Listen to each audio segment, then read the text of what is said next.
Hello everybody and welcome back for another episode of Indie Impressions. My name is Nick, and today we're going to be checking out a very confusingly esoteric first-person puzzle game called String Theory by Omiya Games. And I'll try and describe this to the best of my ability, and then we're going to actually give it a shot and see if maybe I can put this into proper action. I'm not 100% sure I know what I'm doing yet.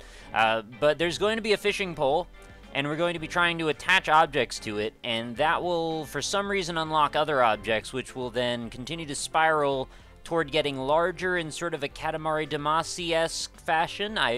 Let's just try it out. Here we go. This is my very first time playing, by the way. I haven't even done any kind of a run through this. I just got my sound levels with the main menu there, and this looks alright. It's very minimalistic, very simple here in this first area. I think we're going for a cartoon style, sort of like a function over form, perhaps, especially since there's going to be a lot of physics interactions. You'll pardon me for taking a while here to get into the first room. I just want to see how things behave when they bump into each other. So this ball at the end of the pole here seems to bounce around quite readily. I can bounce it off these physical objects. They seem to have some sort of tangible form to them. And, of course, there's the gate that I believe we want to be headed through. There's some rather tiled-looking textures going on here on the walls, but we're not going to worry too much about those. Oh, and I jump rather high. Okay, good to know. Let's go through here, and we'll see what's going on with what is to be, I believe, our first actual level. So try moving the glowing end into colored objects. I certainly can do that. That's a thing that is not too confusing at all. So now what do we have here? We've got this loosely strung together set of objects for some reason that I think we're going to just keep attaching things to. And that'll just keep making this chain longer, and as you can see, more objects have started to light up as I do this, resulting in a bizarre cacophony of combo-tastic action. Something fantastic has happened over in the other side of the level. As you can see, I've grabbed up all of those primitives, and they are now sort of floating together like a bizarre, colorful fruit salad of goodness. Not really sure what the point of all that was. I guess it was to get out of the way. Most likely. But that is rather cool looking, rather whimsical.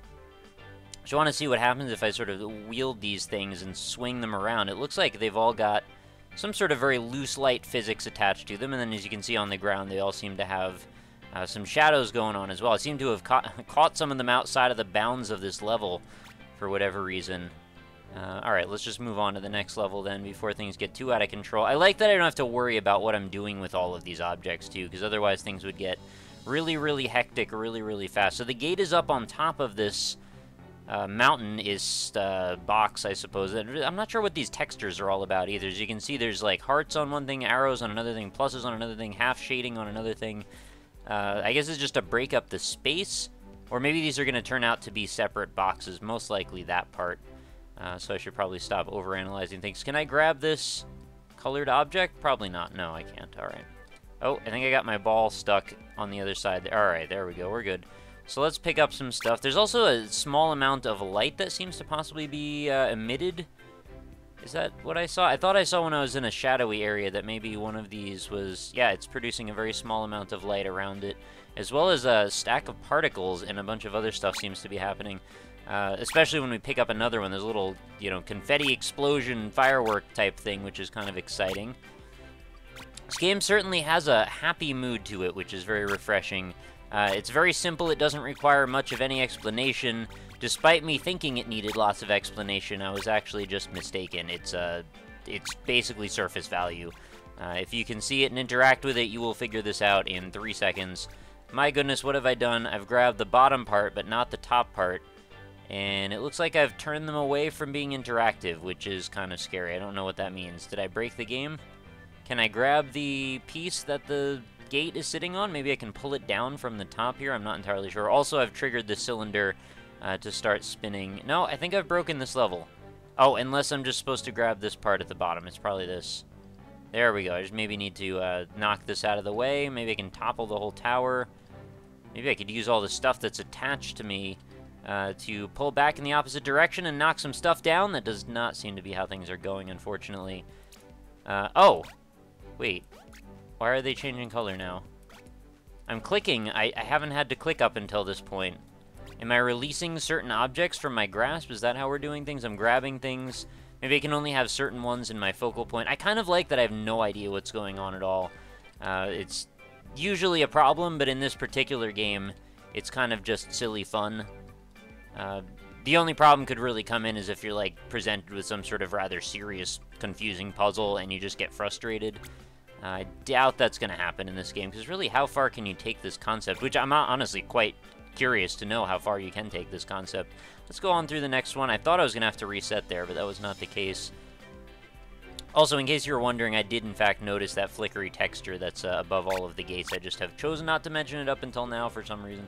That looks like a hat box. Yeah. So there's some targets. I guess we need to hit these targets before we're allowed to get out of this gate. Alright, well, now the game's going to tell us that, so that's fair enough. I kind of want to just grab these arrows with all of the stuff that I seem to keep hitting. And I would also love to do some sort of like a meta moment of this game where eventually we start grabbing all of the elements that make up the level design and eventually work our way down into nothingness. You know, we could just sort of work through whatever the floor and walls are, through the ceilings and all of that stuff, and eventually find our way to some entirely different environment. I suppose that could be rather tasking, though, with all the physics calculations that would need to go on. Alright, so we seem to have some targets way up in the air now, as well as some ones over on the side. Not particularly a daunting task. So far, nothing has been anything like that. And there's also not a ton of levels, unfortunately, which makes me a little bit sad, because I'm enjoying my time right now with String Theory. Should mention, of course, this is a totally free game. I'm not sure if I mentioned that it's a Unity game or not, but if I didn't, it is. So you can go ahead and play this right in your browser with the Unity web player and go experience some String Theory on your own. I'm not sure if I should really play too much more of this. I feel like I'm about to run through the last of the few levels that are here, and I would like to maybe leave some surprises for you guys to entice you to perhaps play it yourselves, because so far, again, like I mentioned, very positive impressions of this game, although I don't entirely agree with some of the graphical aesthetic decisions that were made here. I mean, the repeating tiley textures that are just sort of there to fill space. I'm not a huge fan of those, but, you know, the rest of the sense of it just has a nice feeling to it. Everything's very happy, very cheerful, and that's fine. I'm sort of getting like a little bit of a Boom Blocks vibe, which is usually a good sign for me. I always enjoy games that have that sort of similar sense to them. I guess we'll go through one more gate here, and then we will call it a day. Can we actually see the next level from inside of that one? I doubt it. That would be too good to be true, right? And I think the music just changed up as well. Oh, you know what else this reminds me of? Super Monkey Ball. It's totally got that really cheerful vibe with the... I don't know what the right description is. Something about the music just seems a little bit, like, very serious, almost kind of glossy, if that makes sense. I'm using strange descriptors, but hopefully you get what I'm trying to say. Like, overly polished for what we're actually looking at, but it kind of makes sense at the same time. Anyway, I think we'll wrap up String Theory. I don't know, not the longest level, or longest video, rather, for this particular one, but like I said, I want to leave a little bit for you guys. Also, if you haven't noticed, I am just a floating capsule. I think, again, that's like the default Unity character or something like that. But yeah, cool premise, fun game. Wish it was longer.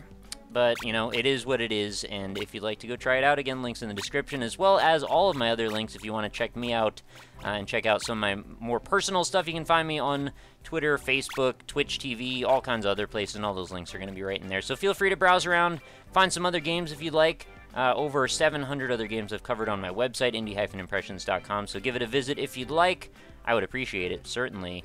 And please do come back again tomorrow, too, if you'd like. New episodes go up every single day. And if you enjoyed this one, consider leaving a like for me. I do really appreciate when that happens. As well as if you'd like to find out about a new game every single day, consider subscribing to the channel. That's also a huge help as well. So I will catch you all tomorrow. I hope you have a fantastic night. I'll talk to you later.